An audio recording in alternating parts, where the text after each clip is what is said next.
This is impunity. We cannot accept this, because if you react like this and you do this publicly, how can you ask from the people, from the corporations, from the small entrepreneurs, from the people, the citizens, to be honest, to be lawful, to be under the law? The majority probably will vote again for the Commission, not because they are very pleased about the work of Frau von der Leyen, but because of the interest of having stability. The party of Madame Le Pen and the party of Mr. Orban didn't sign.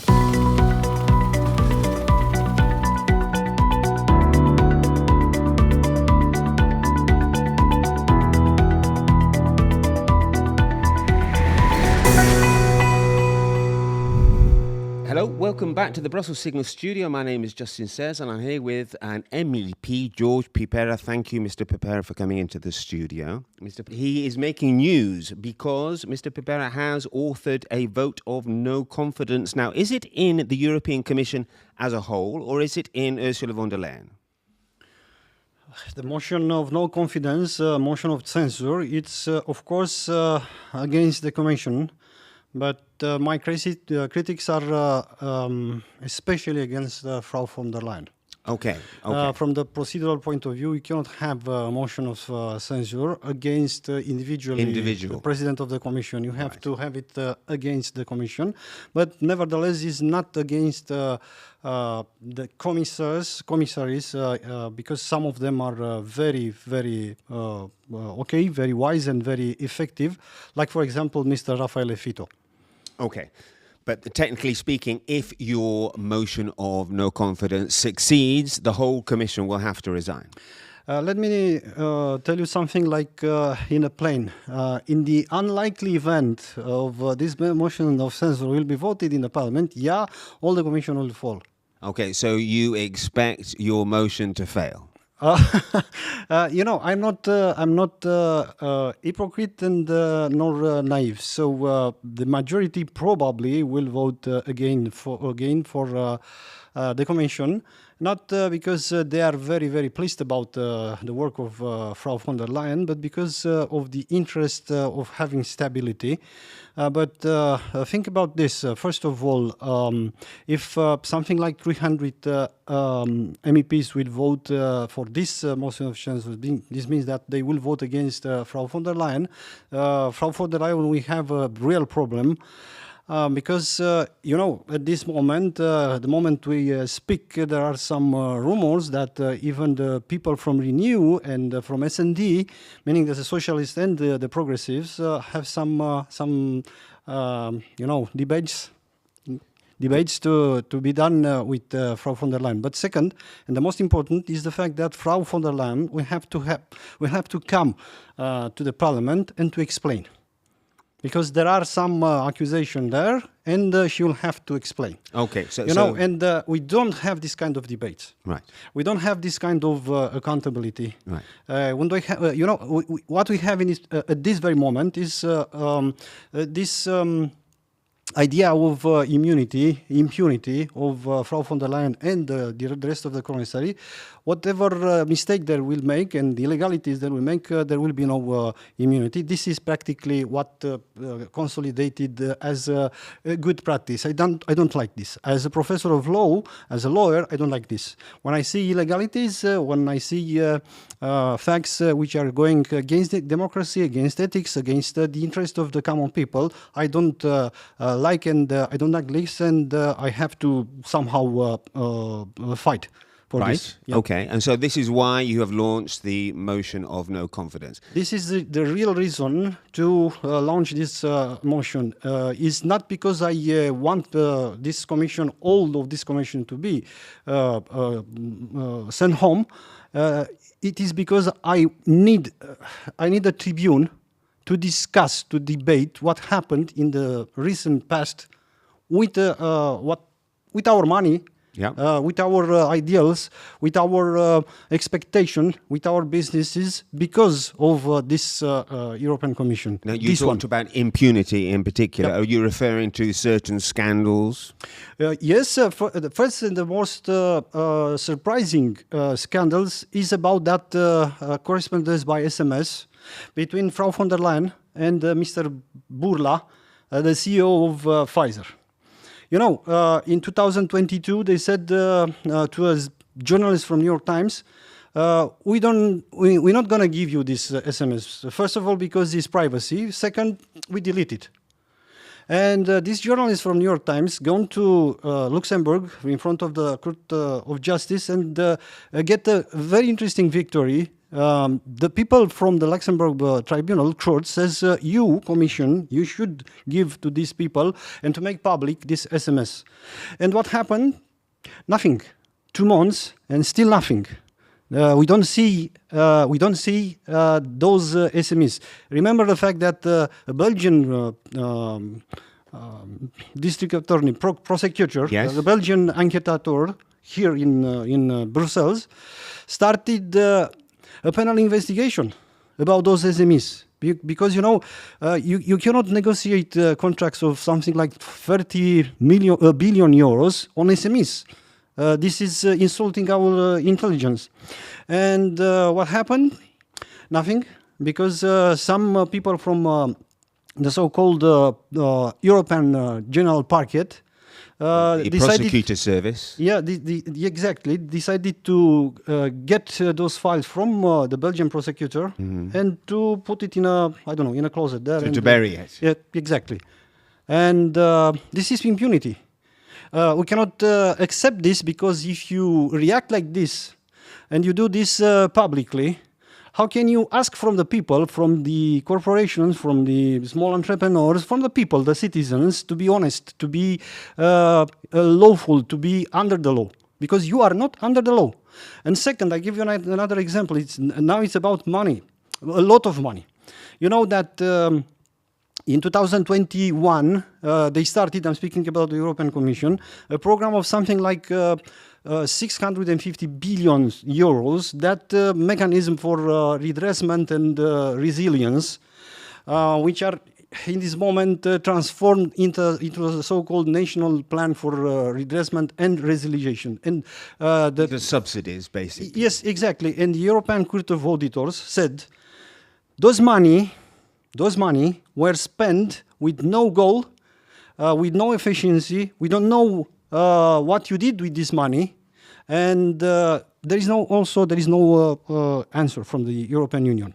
And there's a lot of other things which are much more peculiar, like, for example, financing NGOs in order to those people from the NGOs to go to the MEPs and to ask them in a lobby kind of manner, to be much more friendly with the so-called fight against climate change. You know, it's about the Timmermans, Timmermans, former commissioner, exactly. Dutchman, Dutch politician. Exactly. And what happened? Nothing. So we cannot accept this.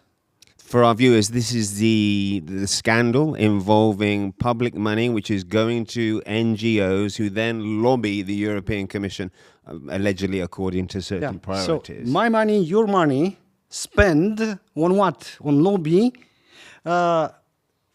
Lobby to the MEPs in order to be much more friendly with their ideology. This ideology, at this very moment, is contested not by me, not only by me, not only by ECR and Patriots, etc., etc. It's contested very heavily by EPP, meaning the party of Frau von der Leyen. So you spend money for this ideology, and not in an honest manner. You know, the most dishonest manner, like in Qatar Gate. Which is also another scandal. That's another scandal allegedly involving payments to MEPs from Qatar in return. And also there's favors. another scandal. And then also there's another scandal about money paid by lobby companies here in Brussels from Chinese interests. That's the Huawei scandal. Exactly. Right. Yeah, right. exactly. So lots of scandals, basically, and all of them on the lead of Frau von der Leyen. Okay, so when did you decide? When did you start thinking that's enough? I'm going to table this motion of no confidence. I wait 2 weeks to see those SMS. 2 weeks after the After European the Court. decision of the European Court. Right. No answer, and I said no. We cannot accept this. Okay. Because you don't. You not only break the rule. You not only defy the public opinion, but you now defy a decision of a court. Right. And in a rule of law kind of organization of the democracy, you cannot do this.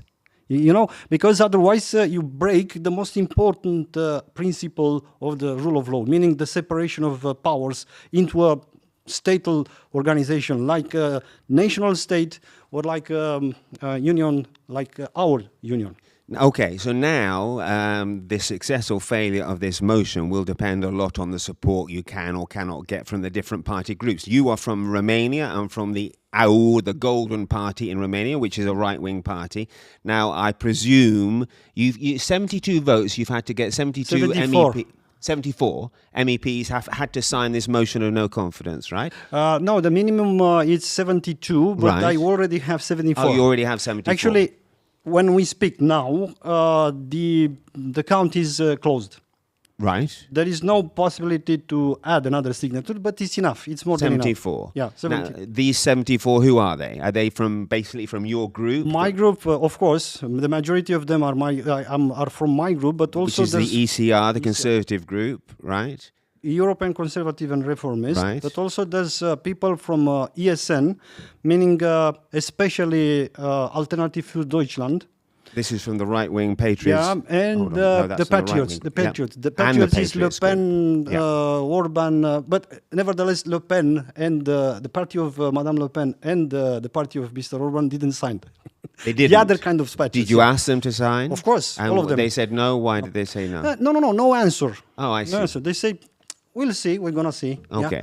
Probably we'll vote for this motion, but let's see if you are able to gather the signatures. I did it, so I'm waiting a vote from their side. Okay, so now you must be doing your calculations. Let's presume that the right-wing groups, they will all support this motion. I'm guessing. Is that true? I guess neutral will be the party of Mr. Orban and the party of Madame Meloni, but all of them will vote for the. For. But you know, as I'm going to tell you something very peculiar, also for me, spectacular. There are people. They said to me yesterday and today, people. I think I'm speaking about 3 people, at least 3 people from EPP, that they will vote for this motion. Okay. Which is very strange for me. But yeah, when von der Leyen was confirmed as European Commission President, I understand there was some in the EPP who voted against her, though, right? She didn't have the complete support of her own group, did she? It was a secret vote. Is this vote going to be secret? No, it's not secret. It's not secret. That makes a big difference, doesn't it? Yeah. If you remember, there were rumors that actually the decision to support Frau von der Leyen for the second mandate was made by 6 people, 6 individuals in the council. That's it. I was very surprised about the fact that there was a lot of votes, supplementary votes, more than majority requested by the treaty. Yeah. But nevertheless, some of those people, I spoke to them, some of those people were not so happy to vote again for Frau von der Leyen, even that back then. Right, because she did have, let's not say a comfortable majority, but she did have almost a comfortable majority in that it wasn't that close. The first time it was closer, in fact, than this time, right? Yeah, let me tell you something. This will be not very pleasant for some years. First of all, Frau von der Leyen consolidated her position because of the role played by her into the pandemic's period. And I don't know whether or not people are so happy about what she did in that period, because now retrospectively, which it's important to do it as a rational people, we see that that period of time is not it was not so democratic, it was not so efficient, etc., etc. But now, people from the parliament voted for her because of fear. What kind of fear? First of all, climate change fear, but the most and the worst, the fear of the war, of the aggression of the Russians. So, you know, sometimes, somehow, there are people not very clever, not very democratic, not very rational, not very good-hearted, which are playing savior against an enemy which is real, like Putin, or which is invented, like I'm going to give you this example of the so-called climate change. Invented enemy, savior. Real enemy, savior. So Ursula played this role, played it very well, with a lot of money from our pocket, paying some NGOs in order to buy a positive image for her and a negative image against us. But she played very well this role. Let's go back to the number of votes you're going to get, because let's presume then that the groups on the right, including your group, all support. How many votes is that? If they all support your motion? Depends what you understand by the right. ESN, Patriots, and ECR, for example, to start with. ECR, Patriot, ESN. This means something like 300 votes. 200, and then the next group. 300. 300 votes. Okay, then so the key is the European People's Party, then, right? I mean, I don't know. And what about the far left? They're not very happy with von der Leyen. I don't even spoke to them. No Renault, no SND. The only group I tried to convince to sign it was the left, because they are very, very against Ursula von der Leyen for a lot of reasons, for a lot of projects. What did they say?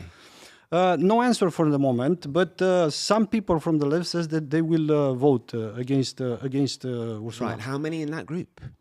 It's a small group. I think it's something like 40. Okay, so that's about 340. Something like this. If everyone votes. Yeah. No, and we're approaching and the important is, aren't we? The important is what the people from EPP will do. Right.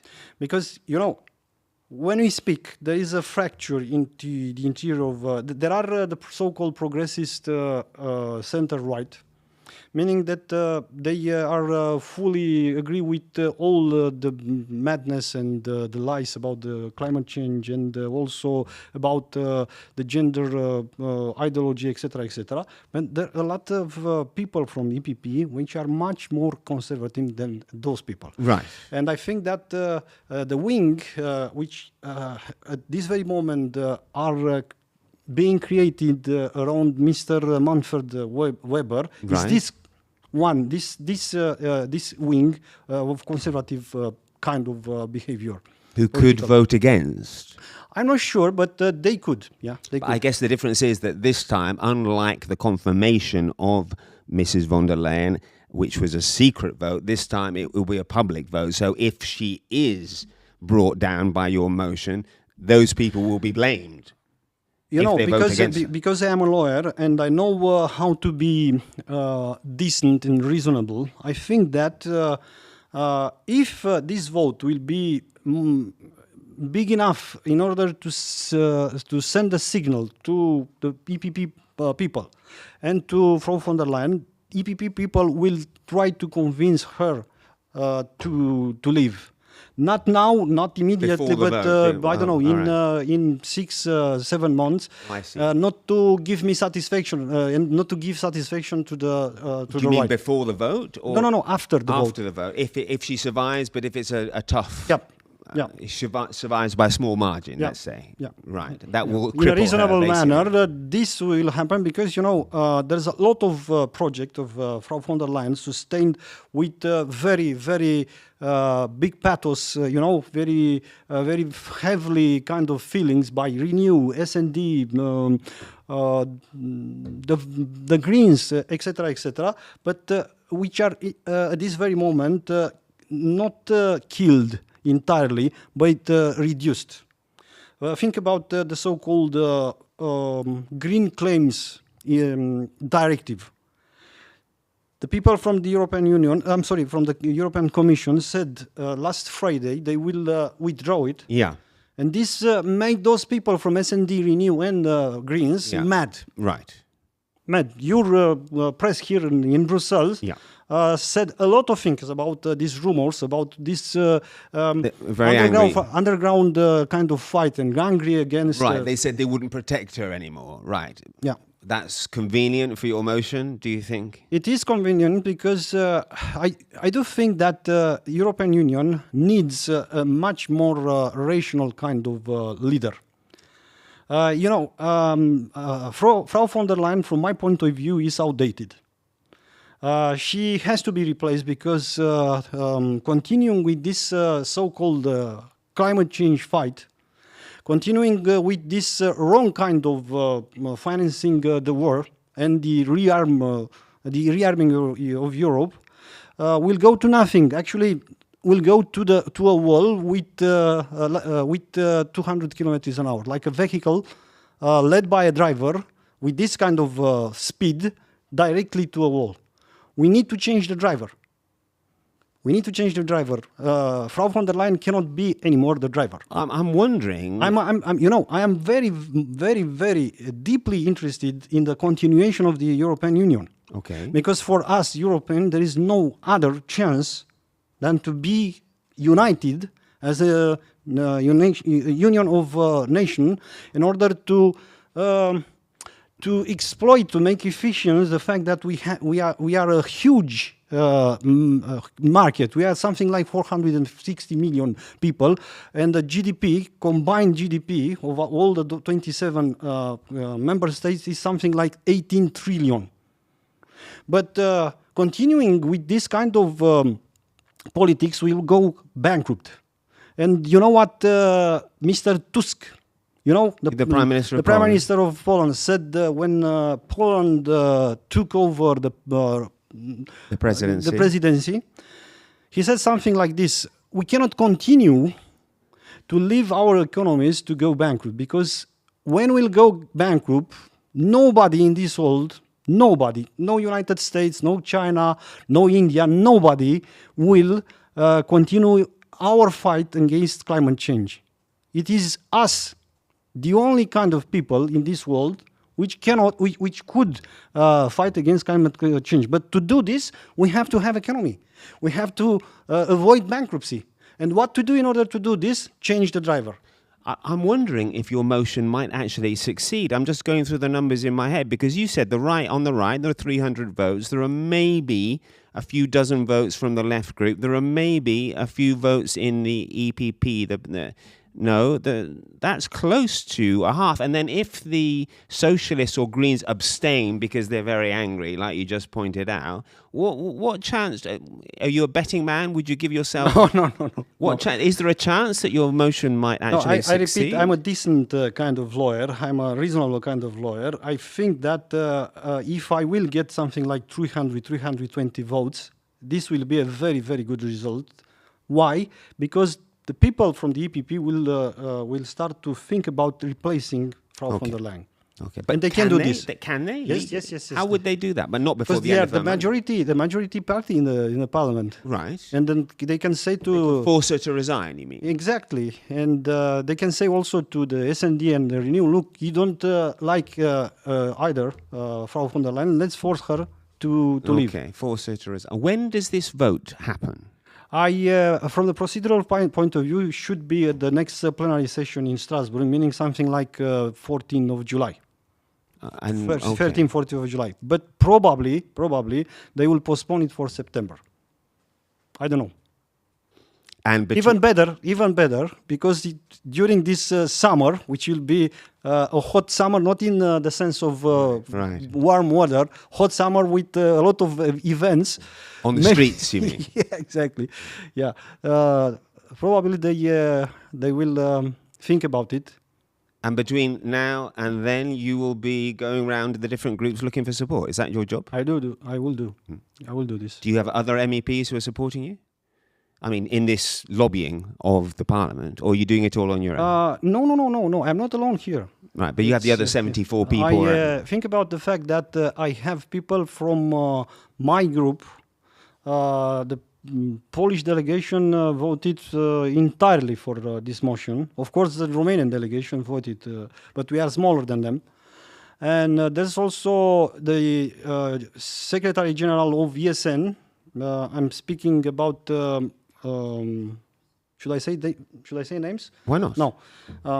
A Secretary General of the ESN, which led practically the idea of signing this. So I do have people which supported not only the motion but also the idea. Okay. The only problem I had was with those people from Patriots, I said to you, but they will vote. Of course, they will vote because they wanted to see this motion signed and submitted Before they joined. Exactly. Anyway, the important for me is not the fact that I succeeded to submit the first motion of censure in the last 20 years. Okay. Because this is a reality. Right, I remember the one from 20 years ago. The important for me is the fact that I succeeded to get this tribune in order to speak, to be able to speak and to debate and to gather into this debate other kind of people. Yes or no? Because, it's not only Frau von der Leyen, the person who will have to speak, but also it's about the leaders of the groups. And they will say, I am with von der Leyen or I am not with von der Leyen. So the important is to have this debate because, what is practically democracy? Democracy is to debate. What is one of the most important principles in the treaty? To make decision in a transparent mode and in a closest manner possible to the people, direct kind of manner. What we say what we see at this very moment is the fact that Ursula von der Leyen comes to the Parliament and said, "Look, I decided myself to use some article from the treaty wrongfully." To finance the Rearm Europe program with 150 The Rearm Europe program, right. 150 billion euros. Right. And the Parliament says something like this: "No, you cannot do this. That's true. No, you cannot do can't this." fund defense from the EU budget. Exactly. Yeah. And of course, we want Europe to be much more powerful than this moment. That it is at this moment, because we have to fight against risk like Russia aggression. Mm-hmm. But you have to come to us, to the Parliament. And what happened yesterday? I give you breaking news. Go on then. In jury. The special committee, right? We decided to send This is the court vote. The court case. Send the vote to Metsola, and Metsola will sue the Council and the European Commission because they wrongfully bypassed the Parliament. Right. So this is that. Well, the reason they bypassed the Parliament is because the EU can't fund defence. It's not allowed by the treaty. And just That's a second, why they did it. Ask yourself this. Do we need to leave the European Commission to do this? Right, the European Commission could be out of it, right? Exactly. Yeah? No reason to... We have some treaties saying that defense, it's about member states. Right. We have treaties saying that you only can use those emergency funds in order to fight against, for example, pandemics. calamity, flooding, war, etc., etc. Right. Not for something like a program in 10 years. Right. What is practically is actually, is not a mistake. It's the intention of skipping the parliament, and we cannot allow this. You know why? Because otherwise we will give up to the most important kind of rule in a democracy: separation of power. Thank you very much for coming in, and please keep us informed about your motion and how much support you get. I will, and thank you for your invitation. And I hope, it was very interesting also for you to discuss, because for me it was interesting. Thank you for your question. It was indeed. Yeah. Thanks again. Thank you.